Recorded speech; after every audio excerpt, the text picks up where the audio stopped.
বিজেপিকে সাপোর্ট দেওয়ার জন্য বিজেপি নোংরামি খেলা খেলছে, আমরা সারা পৃথিবীতে আওয়াজ।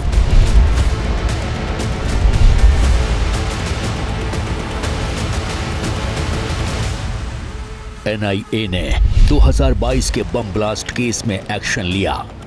हमला एनआईए की टीम पर हुआ और ममता बनर्जी को इसमें भी बीजेपी की साजिश दिख रही है।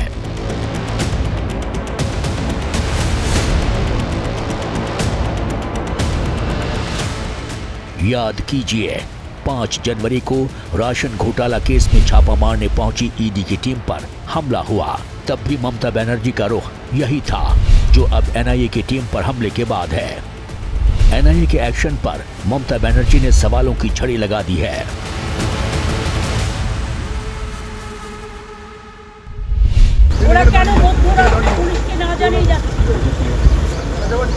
নিয়ম হচ্ছে পুলিশকে, লোকাল পুলিশকে জানিয়ে যাওয়া। তো মধ্যরাতে যদি গ্রামের লোক দেখে হঠাৎ করে কিছু লোক আসছে পুলিশের ড্রেস পরে, তারা কি করে বুঝবে? আর ইলেকশনের আগে কেন অ্যারেস্ট করে? যদি সবাইকে অ্যারেস্ট করে, বিজেপি কি মনে করে সব বুথ এজেন্টকে অ্যারেস্ট করবে? কি অধিকার আছে না এর? শুধু বিজেপিকে সাপোর্ট দেওয়া। मतलब ममता बनर्जी की नजर में मेदिनीपुर ईस्ट के भूपति नगर में जो कुछ हुआ उसके लिए जिम्मेदार खुद एनआईए की टीम है और पूरे घटनाक्रम के पीछे बीजेपी का हाथ है।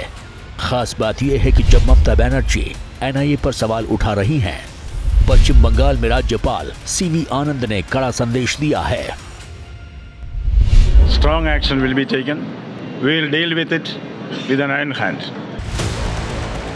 एक तथ्य ये भी है कि 2022 में हुए भूपति नगर बम ब्लास्ट केस में एनआईए के रडार पर आए सभी आरोपी किसी न किसी रूप में टीएमसी से जुड़े हैं। दूसरा, एनआईए की टीम पर हमला करने वाले भी टीएमसी के समर्थक बताए जा रहे हैं। माना जा रहा है कि इसीलिए ममता बनर्जी का पारा चढ़ा हुआ है। इधर एनआईए की टीम पर हमले के बाद आए ममता बनर्जी के बयान ने पश्चिम बंगाल की राजधानी कोलकाता से लेकर दिल्ली तक सियासी तपिश बढ़ा दी है। आज मैं आपके सामने संदेश खाली 2.0 की दास्तान लेकर आया हूं। टीएमसी का मतलब तृणमूल कांग्रेस नहीं, टेरर, माफिया और करप्शन बन चुका है। बंगाल की कानून व्यवस्था हर रोज एक नए निचले स्तर को छूती है। वहां पर यदि सेंट्रल एजेंसीज के हमारे जाबाज ऑफिसर्स ही सुरक्षित नहीं है, तो वहां पर मां, मानुष और माटी सुरक्षित है क्या? बीजेपी सीधे सीधे आरोप लगा रही है कि सूचना दिए जाने के बाद भी पश्चिम बंगाल पुलिस ने एनआईए का सहयोग नहीं किया। तो वही टीएमसी का आरोप है कि केंद्र की बीजेपी सरकार एनआईए का इस्तेमाल टीएमसी को कमजोर करने के लिए कर रही है। भाजपा जिसको उठाना चाहते हैं, हटाना चाहते हैं कोई इलाका से, वो एनआईए को यूज कर रहे हैं। तो ये बेसलेस एलिगेशंस देकर एनआईए जाते हैं और रात में जा रहा है, भाजपा का विंग जैसा बिहेव कर रहा है ये एनआईए। खास बात यह है कि बम ब्लास्ट केस में आरोपियों का टीएमसी कनेक्शन और एनआईए की टीम पर हमले से अब पश्चिम बंगाल की ममता बनर्जी सरकार चौतरफा घिरती नजर आ रही है। बीजेपी के साथ अब कांग्रेस ने भी मोर्चा खोल दिया है। कांग्रेस नेता अधीर रंजन चौधरी ने भी साफ लफ्जों में कहा है कि अगर जांच एजेंसियों से कोई शिकायत है तो फिर कोर्ट क्यों नहीं जाते। देखिए, बंगाल में कभी सीबीआई, कभी ईडी, कभी एनआईए पर अगर यहाँ के गुंडे लोग सरकार की मदद से हमलावर हो तो इनको हम घोर निंदा करते हैं, क्योंकि हमारे देश में कोर्ट है, न्यायपालिका है, न्यायाधीश है। इनका खिलाफ अगर कोई शिकायत रहे तो कोर्ट में जाना चाहिए।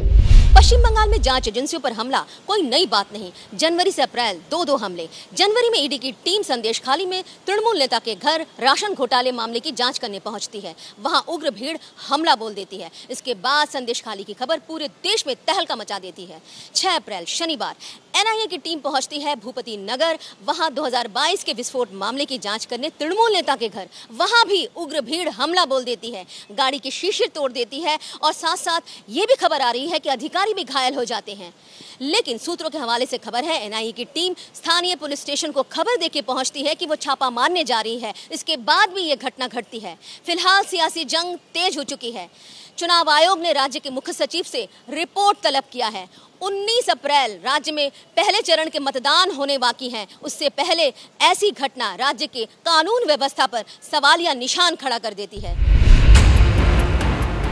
फिलहाल 2022 बम ब्लास्ट केस के 2 आरोपी एनआईए की कस्टडी में हैं।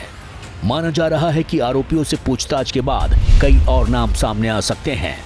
ये भी कहा जा रहा है कि अगर ऐसा होता है तो फिर पश्चिम बंगाल की सियासत में बीजेपी बनाम टीएमसी सियासी संग्राम का नया चैप्टर खुल सकता है।